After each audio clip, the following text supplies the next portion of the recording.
그동안 안녕하셨습니까? 건강하게 되니까 좋습니다. 뒤에 자리가 충분합니까? 서 계시는 분은 안 계시죠? 다행히 이제 비가 와서 어제 밤부터 이제 비가 내렸는데 어제 어떤 모임에 갔더니 우산을 준비 안 해가지고 이 비가 아주 쏟아지는 걸 기다리면서 다 불평을 하지 않고 참 비가 잘 온다고 이렇게 같이 축하를 하고 있었습니다. 개인의 불편이라든지 이런 것보다는 이 나라가 잘 돼야 되겠다는 그런 아주 좋은 마음을 가진 분들이 참 많으시다는 생각이 듭니다. 올해가 이제 6월 그리고 마지막 날이 오늘인데 그동안 이 한 달 동안 또 많은 일이 있었습니다.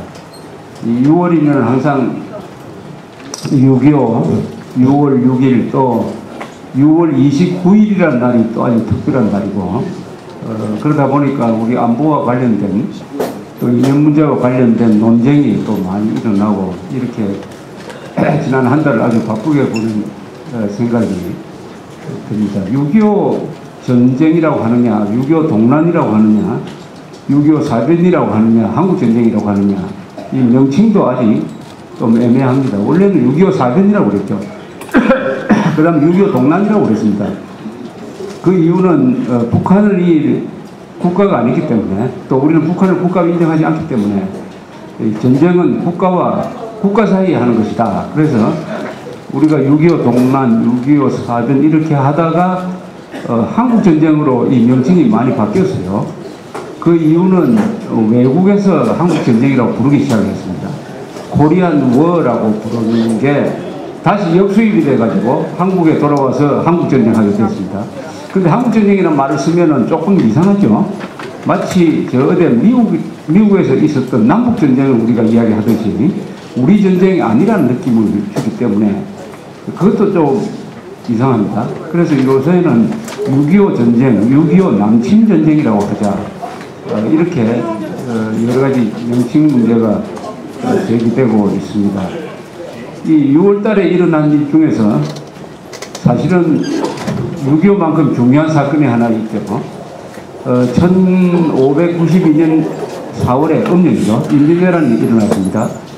여기 부산에 상륙한 임진왜란 때 참전한 일본군은 아주 세계 최강의 육군이었습니다. 조총으로 무장을 해가지고 여기서 정발, 송상현 이런 사람들의 저항이 있었지만은 그냥 광군은 다 무너지고 거의 걸어가다시피 해가지고 저 서울까지 들어갔습니다. 중간에 충주 당금대라는 데서 당시에 조선을 대표하는 신립장군이 이끄는 기병대가 들판에서 붙었지만 한나절도 가지 않았습니다.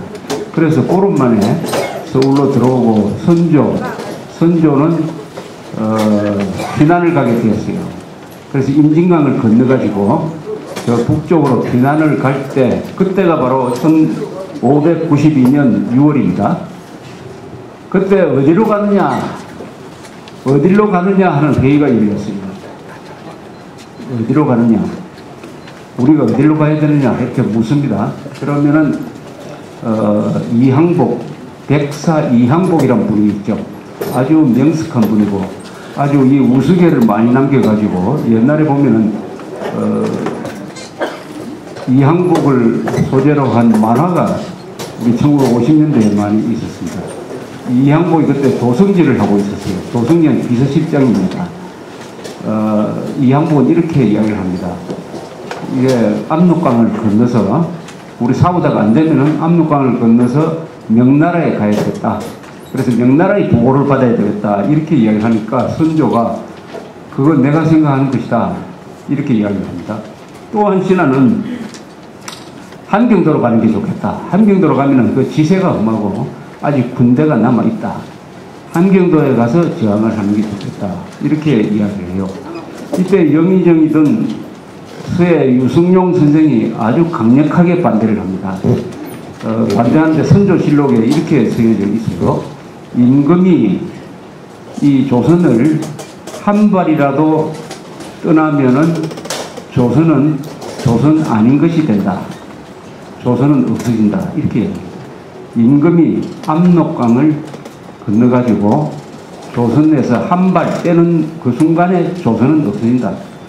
아직도 호남 지방이 남아있고 이순신이 이 바다를 지켜서 있기 때문에 끝까지 싸워야 된다. 절대로 조선을 떠나서는 안 된다. 이렇게 얘기합니다. 그러나 선조는 아주 못마땅한 듯이 자신은 명나라로 건너가서 명나라의 보호를 받았으면 좋겠다고 이야기해요.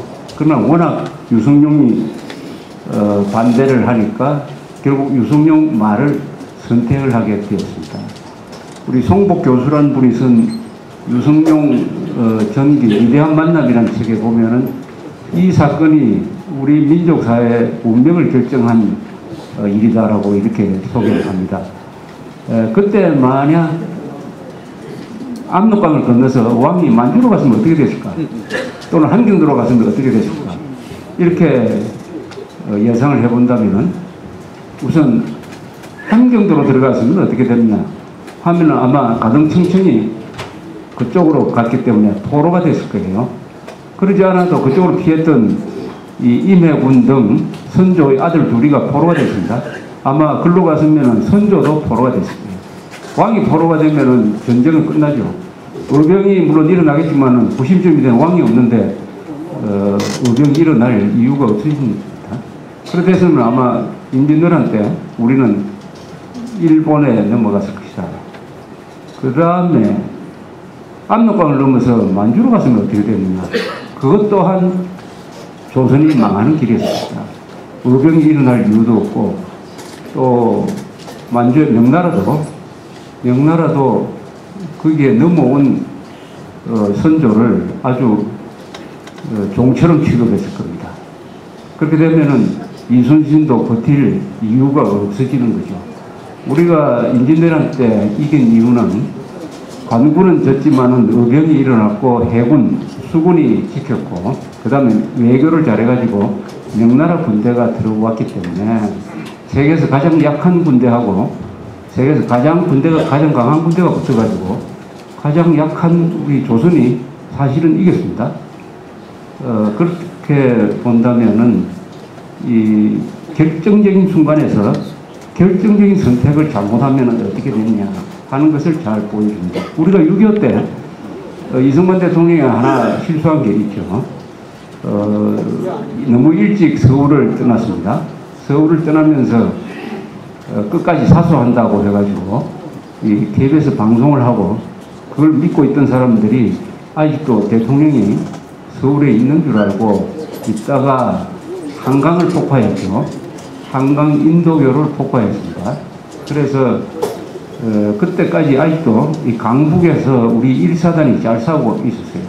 그것을 무시해버리고 폭파하는 바람에 많은 병력과 무기를 남겨놓고 철수하는 과정에서 또 철수하지 못하고 남아가지고 큰 고통이 있었습니다. 6.25와 관련된 여러 가지 에피소드가 많습니다.